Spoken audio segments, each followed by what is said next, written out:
hey Blizzard, just find a way to do more of this. Which I could basically say as, make your next big cinematic cool, please. There's Also, hey. oh man, so much is that like. Remember the way Battle for Azeroth had all the Saurfang cinematics? No, don't remember. I'm sorry. No, Where did the cinematics I don't- go? Not that I think we could have expected Saurfang cinematics forever. Clearly, they just thought, like, this Saurfang story is really strong. Let's do it like this. But so where are those resources be? Obviously, the world revamped cinematic, of course. Isn't that correct, Matt? Yes, 100%. As the time-traveling consultants, we would know. absolutely. So, would you like a growing hypothesis? Oh, And this is an interesting one because I'm going to say this with 2 data points, and one of the data points might not even be right, which means there's 1 and a bit data point, which is the perfect hypothesis to draw. Basically, fantastic. I'm a f***ing crackpot, and I don't know how anyone tolerates me. But so, Oh, sad. was the even point again? They've all Yes. left the stream. okay, sweet, thank f***ing finally go home. No, so here's the point. Here's the deal. World of Warcraft, and I think this extends to most things. Like, how much work can you do in a day? If you can accurately answer that, Some. you're a fucking robot.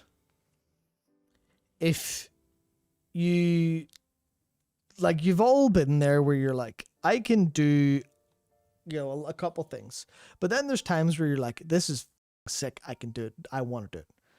And not through great personal sacrifice or anything, just through how cool it is and how inspiring it is. You can do something twice as fast or 3 times as fast, or put it like, just immediately do stuff with like 0 effort. That's crazy. And I think this is what happens a lot in World of Warcraft. And there's a couple data points that I'm pretty sure are here, but you remember and obviously I'm going to talk about Warlocks again, because this one of the points was from me and Jared talking about it yesterday. Mhm. Remember the Legion artifact quest, and Which one? Ghost? Yeah. the Warlock one, the Warlock Yeah. class Hulk, and it was all the Council of Black Harvest, and it was all this incredible and all these amazing all these amazing characters, right? There's Mhm. Ritz and Flameskull. He was horrified by like being there when Ragnaros died. He got burned horribly. Now his face is on fire, and that's why it's called Flameskull. It's great. There's I just love this thing of have event in your life, go to the government and get your name changed. Yeah, Hello, my name is Michael Algorithm Grower. Algrower.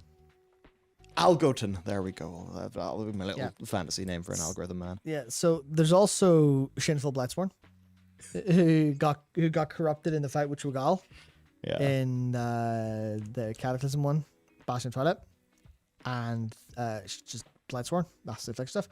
Then there's also who's the last one? Zillion Smith, who watched Deathwing get unmade, and it was so horrifying he put a muzzle on himself and never spoke again.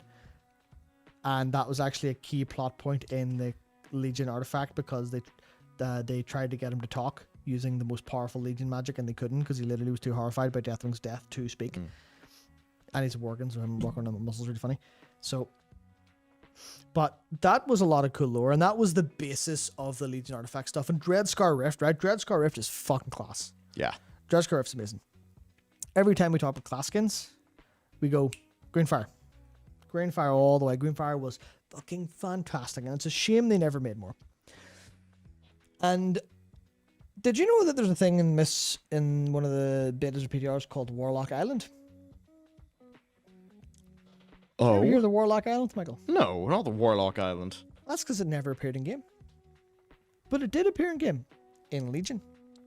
Because the Dreadscar Rift was Warlock Island. That makes sense. Because they planned Greenfire to be a full quest zone with dailies and quest chains for Warlocks. What?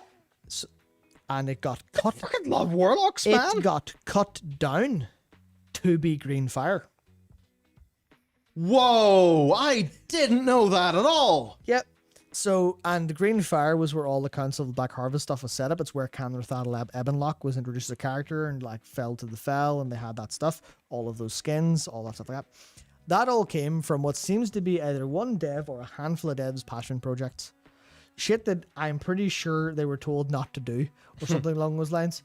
Was Timeless Isle not similar enough? Yeah, Timeless Isle had a bit of a, guy went to bat to do that, from what I understand, between the lines from various mythical forest spirits that have sent me DMs in the past. So there's a little bit of like, I think the World of Warcraft, I mean, you go back as far as Molten Core. How was Molten Core made? In a fucking weekend. Yeah, they're just like, oh shit, we have no end game. I think we should make some end game. Yeah. And then they did. And then their entire end game forever and etc. But Yeah. ultimately my hypothesis Bang it out is, over a weekend. and this is going to be different for the Starfang cinematics, because they are very big and took a long time and a lot of money and a lot of people worked on them. But Yeah. they were clearly driven by passion. You can tell it was fucking dripping off every goddamn frame. You could tell they loved doing that and they wanted to and they needed to. And they would give fucking themselves entirely over to doing it. And obviously you go, well, that's a bit Much like that's a bit toxic in in an environment that wants to do that stuff, right? But my hypothesis here is it seems like a lot of the best stuff in World of Warcraft is when someone goes, I've got a fucking idea and I'm gonna do it. Yeah, it's why it seems that the with a lot of the side content and stuff, like, it's better because it's not important, which means the person doing it can just do the best story of the job they want to tell. That's why it ends up being good, even if it doesn't matter humongously to the plot, because the second it matters humongously to the plot, like, oh great, now you can't tell a story, because now it has to coordinate with 5 departments and 85 other things. Yep, and that's why I think a lot of the stuff that makes this game really actually work super well is literally people just going, I'm gonna fucking do this in school. And my hypothesis is that's how everything good is made ever. That's how every boundary is pushed. That's how something good gets made, when someone goes, I'm going to go to bat for this, and it's going to, like, I'm going to magically do 7 times as much work as usual because I fucking need to. And it's like all of the downtime during the day that isn't like as normally there is gone because of like this hyper focus on this really one thing you love to do and are really good at. Like Akaria says, it's very simple. You need the vision. And if you can have the vision, and that's where like teams are like hyper effective teams, where people who share a vision and go, we will bust ourselves to get this vision done, or even just we will work very efficiently within our allotted time to get this done because we believe in it. And I feel like that's the stuff that, like, there's some cases where they've definitely been able to weaponize that so far in Dragonflight, because those heritage quests, man, those heritage quests are, They're so... there is Night no Elf Hopium. there is no illusion in my head that whoever put together those heritage quests, and maybe whoever put together the Blue Dragonfly quest, maybe people who put together all the content in this fucking game, I imagine they have been doing obscene amounts of unpaid overtime, and that's a bad thing. That's a bad thing in the grand scheme of like a production process. But it's like, if that can be, if they can be either paid their overtime or given like the time and resources to do that better within their day, and then not have like the you're burning the candle at both ends vibe to it. If they're able to do that stuff and like weaponize that as a production team, then that's where like the fucking amazing shit's going to come from. That's my hypothesis. We hope it's not that. Hopefully it's just they get to do normal work, and that their thing is more siloed off is the reason why it's good. Hopefully, yes. That's why I'm really... Honestly, I feel like the Night Elf quest will at the very least be good plus. Yeah. I expect very good. So do I. And that's where my fear comes into it being limited by Tentu. Yeah, and then you're maybe also terrified of like, oh, these have been so good. I really don't want this to be the one that breaks the trend. Because not in a way of like they're bad, in a way of like even the best have their you know, they don't hit every single shot. If you roll the dice enough times, you're gonna get a one like. That's just it. Yeah, but their batting average for those is pretty high. Yeah. There we go. So you may analogy. so you may have a dice that's very heavily weighted towards 6. But, you know, if you roll it in a weird way or it hits a bump, it goes to the other one. Which is the point. Yes.